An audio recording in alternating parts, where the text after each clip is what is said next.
Minha mãe disse: "O maior presente para o casamento do seu irmão é se você desaparecer da nossa família para sempre." Eu não implorei, apenas arrumei minhas malas, peguei as chaves, saí, a porta fechando como um ponto final. No dia seguinte, vendi o apartamento e congelei a conta conjunta. E olha, esse apartamento não era qualquer apartamento. Era um imóvel de R$ 400.000 que eu tinha comprado com meu dinheiro, mas que minha mãe insistiu para colocar no nome dela também, porque família precisa confiar uma na outra. Aquela conta conjunta tinha R$ 120.000 das minhas economias de anos. Antes de continuar, clica no like agora. Isso ajuda demais o canal e me motiva a trazer mais histórias como essa para você. Agora deixa eu te contar desde o começo como eu cheguei nesse ponto. Meu nome é Carolina, tenho 32 anos e durante toda a minha vida fui a filha invisível. Meu irmão Lucas sempre foi o queridinho da família. Ele podia fazer qualquer coisa, qualquer besteira, que era perdoado na hora. Eu podia tirar nota 10 em tudo, trabalhar desde os 16, ajudar nas contas de casa, que nunca era o suficiente. Quando eu tinha 23 anos, consegui meu primeiro emprego bom como analista financeira. Ganhava R$ 6.000 por mês, o que era muito para mim na época. Sabe o que minha mãe disse? Que era minha obrigação ajudar meu irmão a pagar a faculdade dele de medicina particular, porque ele era o futuro da família. Eu ajudei. Durante 5 anos, paguei metade da mensalidade dele, que era R$ 3.200. Enquanto isso, eu morava num apartamento minúsculo, economizava cada centavo, trabalhava feito louca. Lucas mal me agradecia. Minha mãe dizia que eu estava apenas cumprindo meu papel de irmã mais velha. Aos 28, consegui uma promoção gigante. Virei gerente financeira. Meu salário pulou para R$ 15.000. Finalmente comprei meu apartamento, um lugar lindo de 2 quartos numa área boa da cidade. Paguei à vista com minhas economias e um empréstimo que quitei em 2 anos. Mas minha mãe ficou obcecada com a ideia de que eu precisava colocar o nome dela no apartamento. Ela dizia que se alguma coisa acontecesse comigo, a família precisava ter segurança. Eu era solteira, não tinha filhos, então fazia sentido na cabeça dela. Ela me encheu tanto o saco que eu cedi. Coloquei o nome dela como coproprietária. Foi o maior erro da minha vida, porque depois disso, ela começou a tratar o apartamento como se fosse dela também. Aparecia sem avisar, mudava coisas de lugar, dava palpite na decoração, mas eu engolia, porque era minha mãe, né? A conta conjunta foi ideia dela também.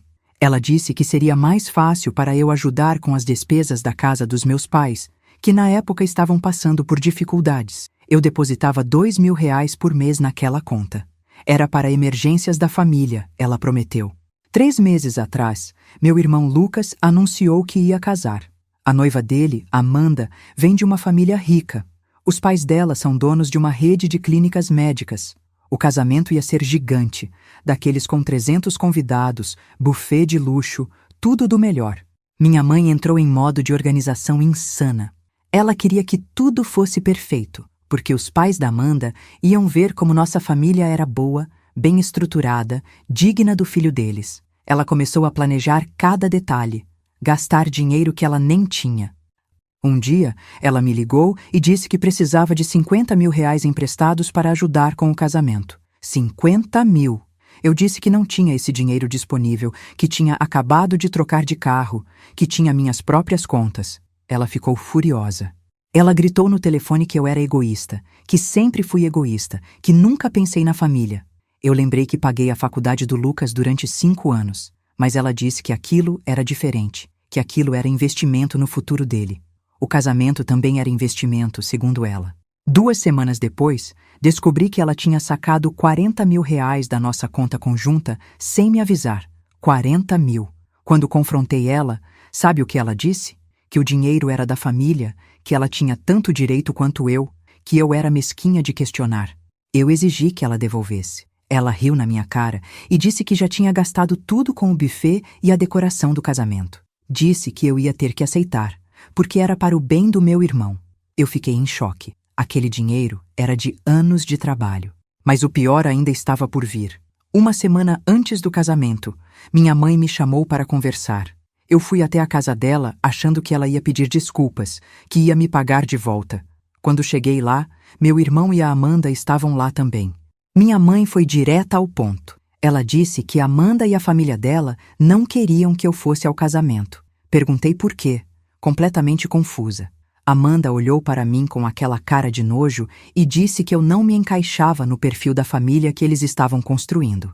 Ela disse que eu era solteira, sem perspectiva de casar, focada demais na carreira, que eu ia destoar nas fotos, que os convidados deles eram todos casais bem-sucedidos, famílias estruturadas, que eu ia parecer a tia solteirona que ninguém quer por perto.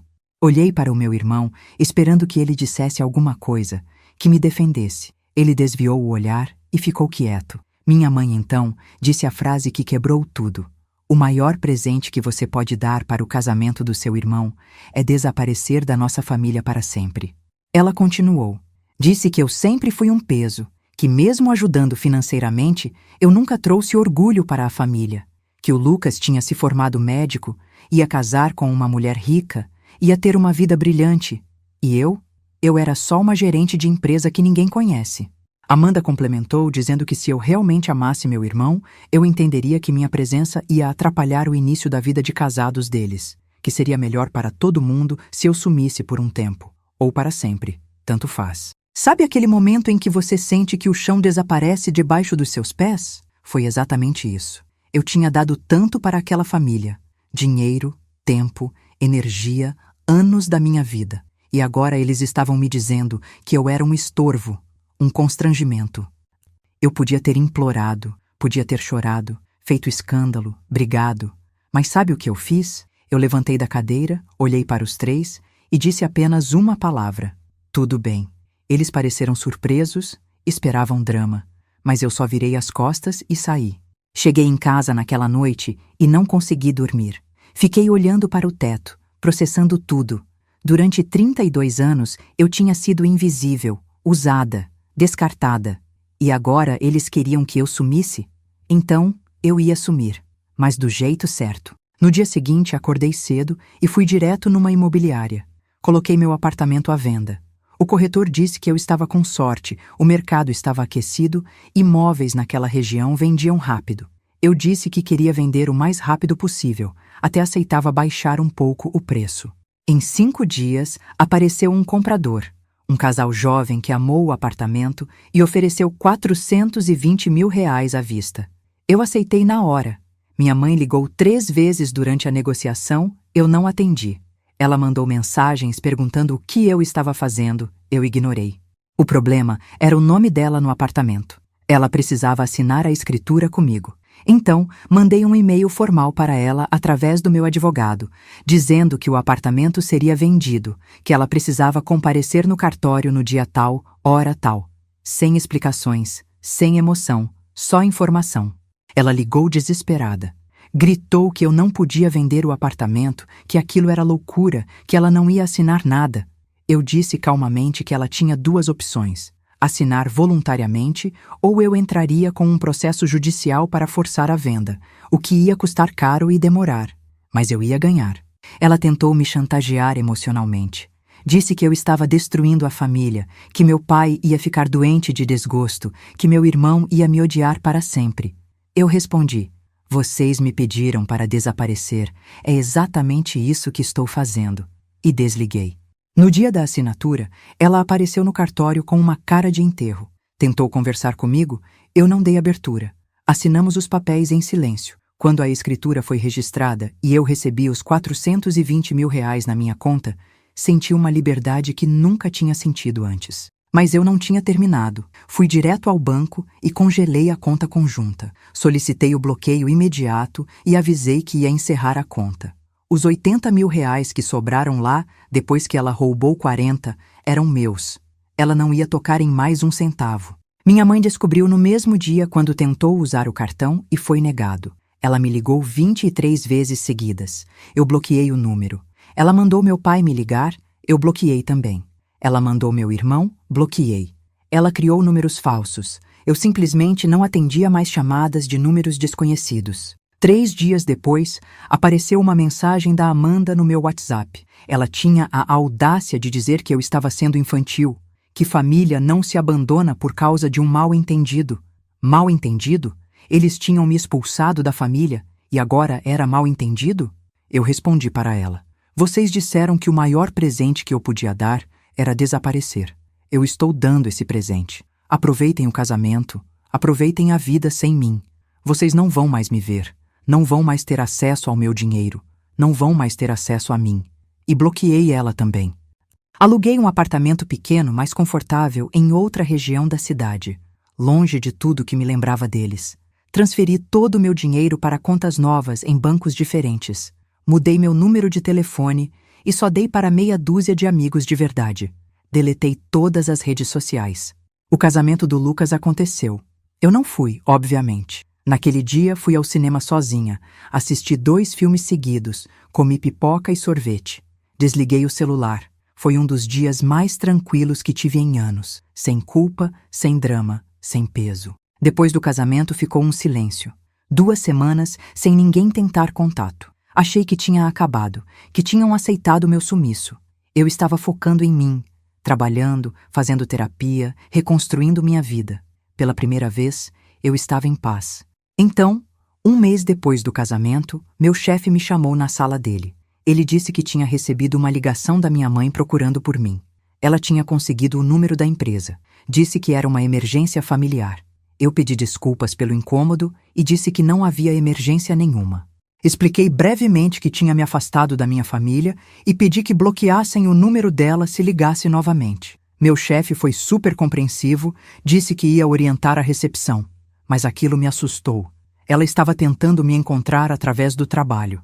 Descobri depois, através de uma amiga em comum, que meus pais estavam passando por dificuldades financeiras sérias. Aparentemente, eles tinham se endividado até o pescoço com o casamento do Lucas. Gastaram muito mais do que podiam, esperando que eu fosse ajudar a pagar as contas, como sempre fiz. Quando viram que eu tinha sumido de verdade, entraram em desespero.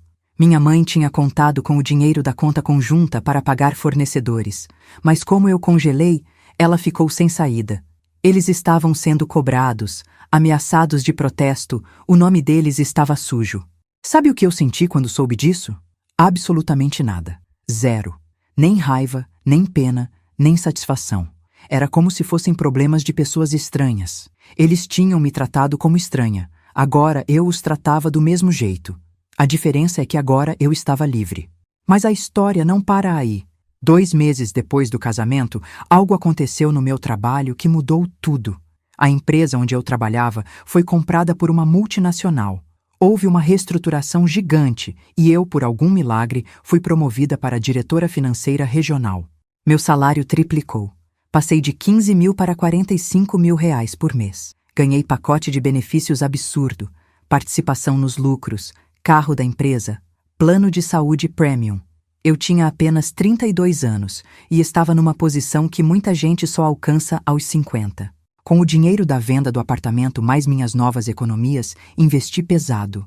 Comprei um apartamento maior e melhor, dessa vez só no meu nome.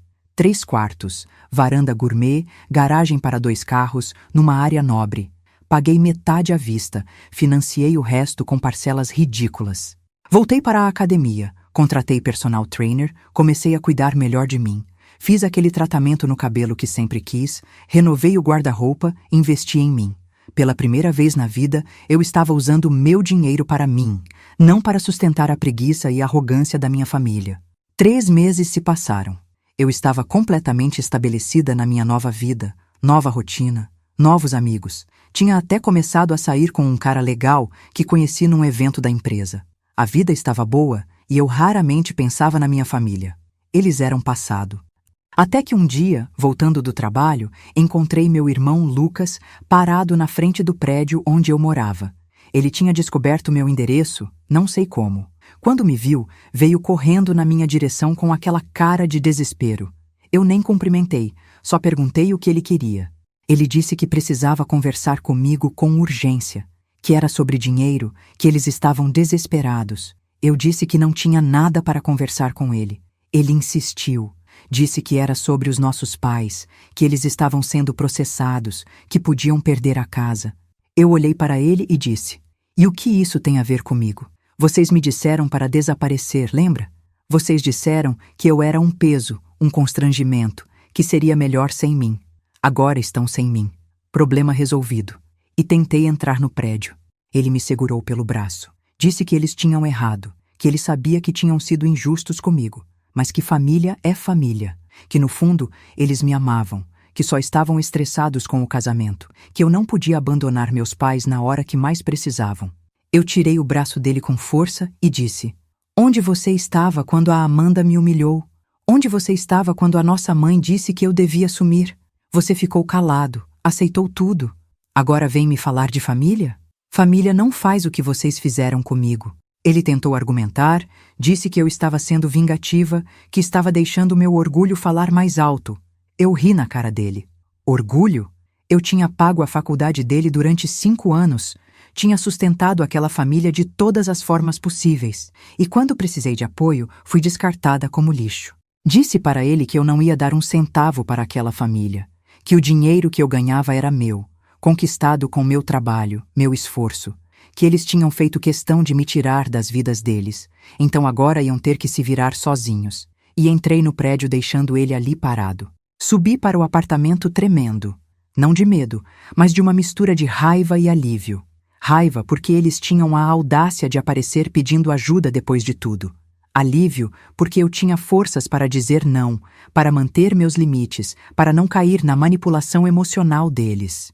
Na semana seguinte, minha mãe conseguiu meu novo número através de uma prima distante. Ela me ligou chorando, dizendo que iam perder tudo, que não tinha mais para onde correr, que ela errou, que pediu desculpas, que nunca deveria ter dito aquelas coisas, mas que eu precisava ajudar porque era a única que podia.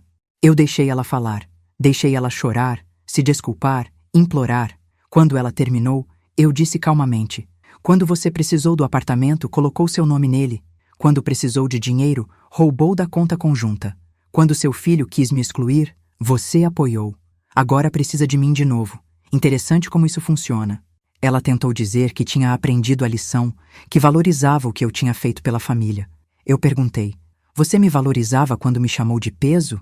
Quando disse que eu devia sumir? Você não está arrependida do que fez. Você está arrependida das consequências. E isso não é a mesma coisa." Antes de desligar, ela jogou a última cartada emocional. Disse que meu pai estava com problemas de coração por causa do estresse, que se alguma coisa acontecesse com ele, seria minha culpa por não ajudar. Aquilo doeu, não vou mentir, mas eu já conhecia as táticas dela. Eu respondi: "Se o papai está com problemas de saúde, leve ele no médico. Aliás, o Lucas não é médico? Não era ele o futuro brilhante da família? Peça ajuda para ele. Peça para a família rica da Amanda ajudar. Vocês têm tantas opções melhores do que eu, a filha que deveria ter sumido." E desliguei. Bloqueei o número de novo. Avisei a prima que tinha passado meu contato que se fizesse isso mais uma vez, eu cortaria a relação com ela também. Ela pediu desculpas, disse que minha mãe tinha inventado uma história dramática para conseguir o número. Eu entendi, mas deixei claro que não podia acontecer de novo. Os meses foram passando. Eu continuei crescendo profissionalmente, fazendo meu dinheiro render, vivendo minha vida. Comprei um carro novo, um sedã bonito que sempre quis. Viajei para a praia, conheci lugares novos, saí com amigas, namorei, vivi. Fiz tudo o que nunca pude fazer porque estava presa àquela família. 6 meses depois da minha saída, recebi uma mensagem no LinkedIn. Era da Amanda, a esposa do meu irmão. Ela disse que precisava conversar comigo sobre algo importante, que era sobre o futuro da família. Pensei em ignorar, mas a curiosidade falou mais alto. Aceitei conversar, mas num lugar público, num café. Quando cheguei no café, ela já estava lá, mais magra, com olheiras, sem aquele ar de superioridade que tinha antes. Sentei na frente dela e fui direta. "Você tem 5 minutos." Ela respirou fundo e começou a falar. Disse que o casamento dela com Lucas estava um caos. Aparentemente, os pais dela descobriram que a família do Lucas era cheia de dívidas, que o casamento tinha sido bancado com dinheiro que eles não tinham, que meus pais estavam processados e que isso manchava a reputação da família. Os pais dela estavam furiosos e pressionando para o divórcio. Amanda disse que tentou defender o Lucas, mas que ele estava desesperado com a situação financeira, que ele tinha pedido dinheiro emprestado para os sogros e eles negaram, que a relação estava insustentável, e que ela tinha vindo me pedir uma coisa: que eu voltasse e ajudasse a família a sair daquela situação. Eu quase cuspi o café. Olhei para ela incrédula e disse: "Deixa eu ver se entendi. Você me humilhou, disse que eu não servia para estar no seu casamento, me chamou de solteirona fracassada. Agora quer que eu use meu dinheiro para salvar a sua reputação e o seu casamento? É isso?" Ela ficou vermelha, abaixou a cabeça. Disse que tinha sido horrível comigo, que se arrependia, mas que não sabia o que fazer, que se a situação não se resolvesse, ela ia ter que se divorciar e isso ia arruinar a vida dela também, que eu era a única pessoa que tinha condições de ajudar. Eu me levantei da cadeira e disse: "Sabe, Amanda, você está certa em uma coisa. Eu sou a única pessoa que poderia ajudar. Mas sabe qual é a diferença? Eu não vou. Vocês cavaram esse buraco sozinhos, agora se virem para sair dele. Boa sorte com seu casamento." E saí do café sem olhar para trás. Aquela conversa me deixou pensativa. Não porque eu estava considerando ajudar, mas porque me fez perceber o quanto eles estavam desesperados e o quanto eu estava bem. Eu tinha conseguido me libertar, construir uma vida incrível, e eles estavam afundando nas próprias escolhas. Era quase poético. 2 semanas depois daquele encontro, aconteceu algo que eu jamais esperava. Recebi um convite formal pelo correio. Era um convite para uma festa de renovação de votos do Lucas e da Amanda. Eles iam fazer uma cerimônia para tentar salvar o casamento e queriam que eu estivesse presente. Junto com o convite, vinha uma carta da minha mãe, escrita à mão, várias páginas. Ela dizia que tinham aprendido a lição, que reconheciam meu valor, que a família não era nada sem mim, que me imploravam para voltar, não apenas pela ajuda financeira, mas porque sentiam minha falta. A carta era tão dramática, tão cheia de manipulação emocional, que eu quase ri. Ela falava sobre memórias da infância, sobre como eu sempre fui especial, sobre arrependimento e perdão. Mas no final, tinha um pedido direto, que eu emprestasse R$200 mil para eles quitarem as dívidas e recomeçarem. R$200 mil. Era quase tudo que eu tinha economizado nesses meses. Eles queriam que eu entregasse minha segurança financeira, meu futuro, para salvar eles das consequências das próprias ações. A audácia era impressionante. Mas sabe o que mais me impressionou? Eu não senti nada. Joguei a carta e o convite no lixo. Não respondi. Não mandei mensagem. Não dei satisfação. Simplesmente ignorei como se aquilo não existisse, porque para mim, aquela família realmente não existia mais. Eles eram fantasmas do meu passado, e eu estava vivendo o meu presente. Mas eles não desistiram. Uma semana antes da tal renovação de votos, meu pai apareceu no meu trabalho.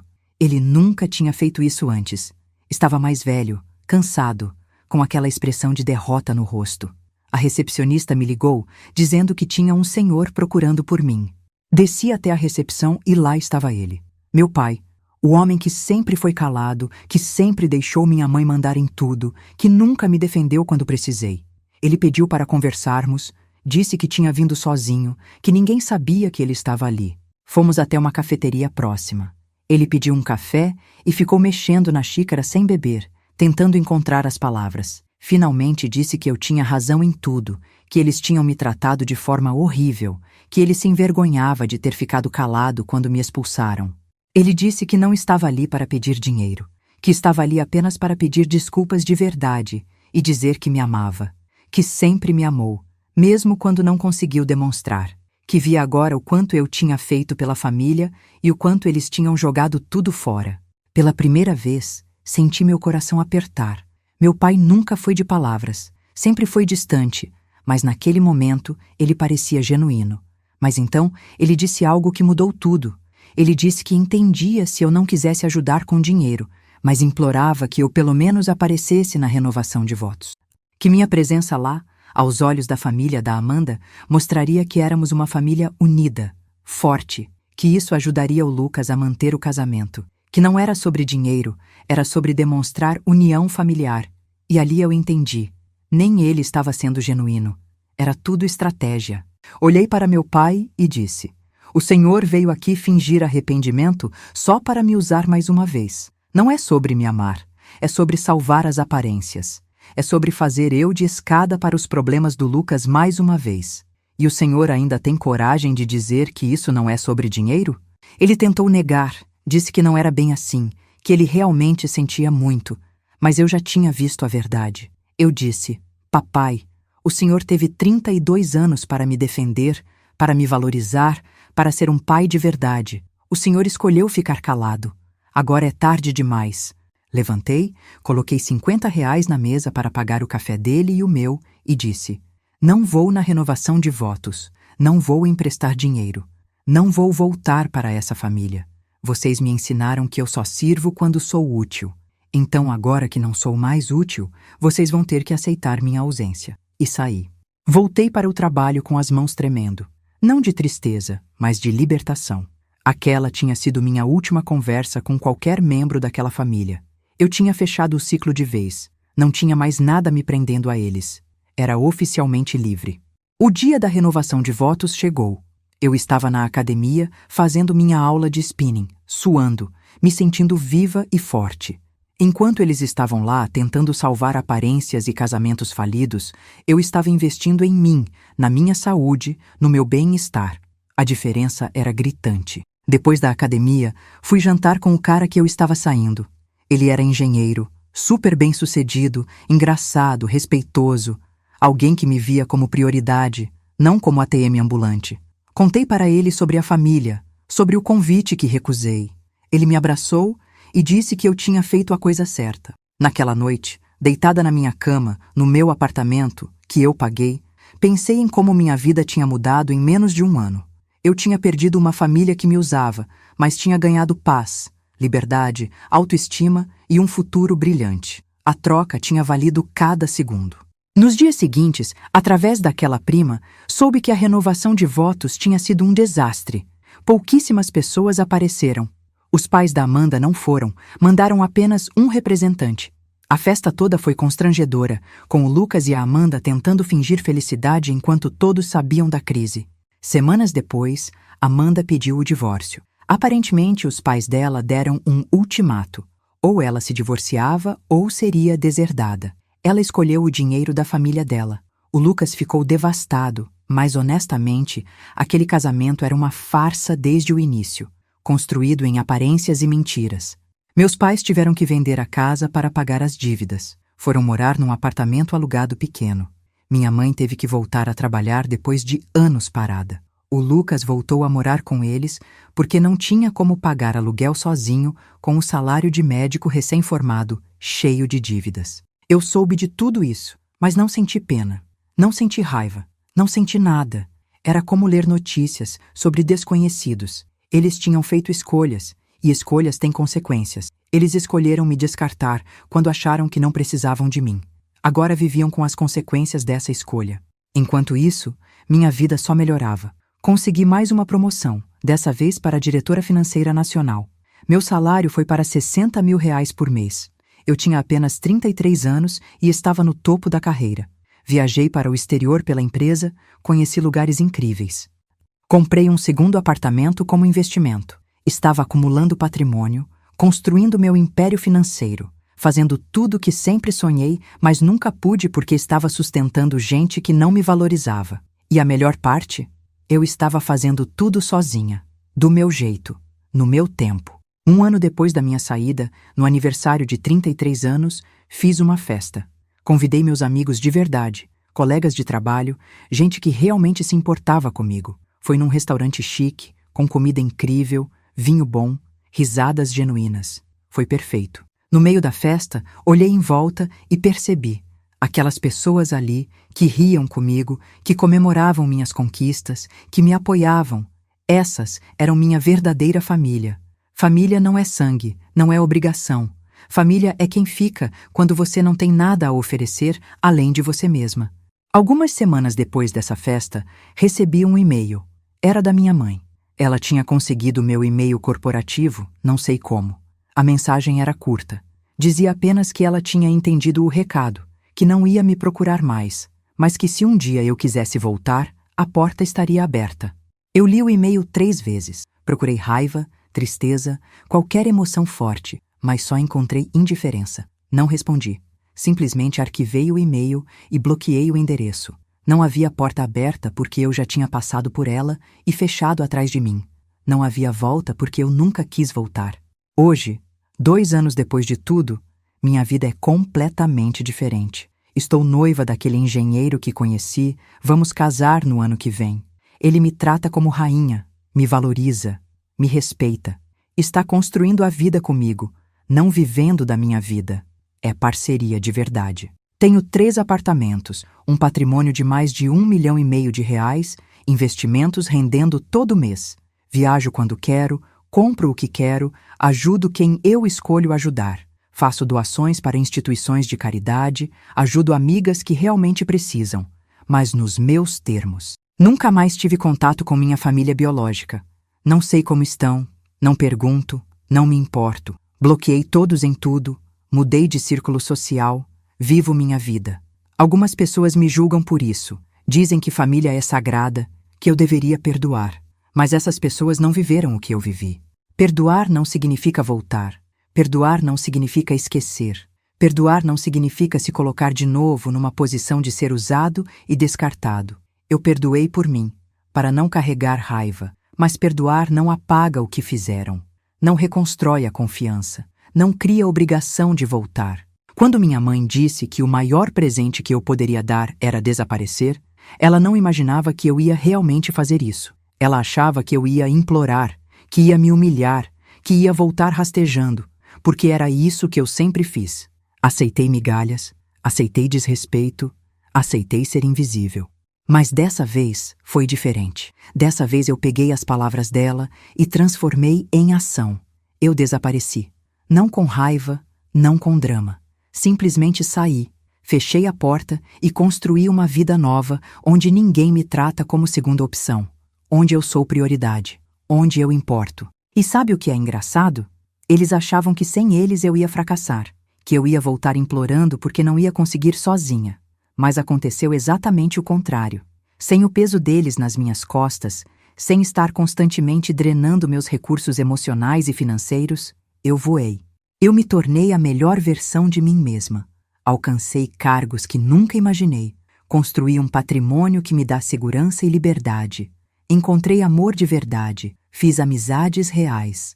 Tudo isso porque tive coragem de largar o que me machucava, mesmo que fosse sangue do meu sangue. Às vezes penso em como seria minha vida se eu tivesse cedido naquele dia, se tivesse implorado para ficar, se tivesse aceitado ser tratada como cidadã de segunda classe na minha própria família. Provavelmente estaria quebrada financeiramente, emocionalmente destruída, ainda sendo usada como ATM ambulante. Mas eu escolhi diferente. Escolhi minha dignidade. Escolhi meu futuro. Escolhi a mim mesma. E essa foi a melhor escolha que já fiz na vida. Porque me ensinou que eu não preciso aceitar migalhas de ninguém, que eu mereço respeito, amor verdadeiro e ser tratada como prioridade, não como opção. Então, se você está passando por algo parecido, se tem uma família que só te procura quando precisa de alguma coisa, que te trata como invisível até precisar de você, eu te digo, você não precisa aceitar isso. Você tem o direito de escolher quem faz parte da sua vida. Sangue não é tudo. Tem gente que vai te julgar. Vão dizer que você é egoísta, que abandonou a família, que vai se arrepender. Deixa falarem. Quem não viveu sua dor não tem direito de opinar sobre suas escolhas. Só você sabe o que passou. Só você sabe quanto aguentou antes de partir. E se um dia você decidir perdoar, que seja nos seus termos. Não porque alguém te pressionou, não porque te fizeram sentir culpa, mas porque você está pronto. E perdoar não significa voltar. Você pode perdoar e ainda assim manter distância. Pode perdoar e ainda assim proteger sua paz. Minha história termina aqui, com uma mulher que se reergueu, que construiu um império das cinzas da rejeição familiar, que aprendeu que o amor próprio vale mais do que qualquer aprovação alheia. Uma mulher que desapareceu da família que não a valorizava e apareceu para si mesma. E isso valeu cada lágrima. Se você chegou até aqui, muito obrigada por me escutar.